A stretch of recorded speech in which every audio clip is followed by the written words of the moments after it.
हता जो बना करता ऐसन हो रखता ओढ़नी सरकता जाए।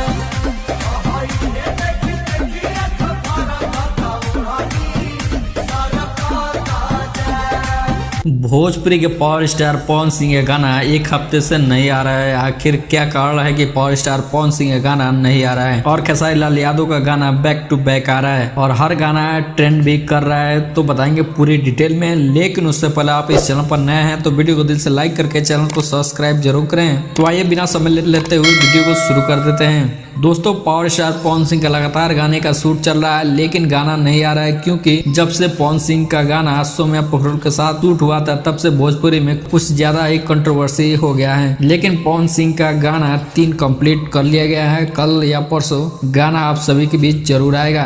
तो आप लोग भी पावर स्टार पवन सिंह के सच्चे वाला फैन है तो वीडियो को दिल से लाइक करके चैनल को सब्सक्राइब जरूर करें।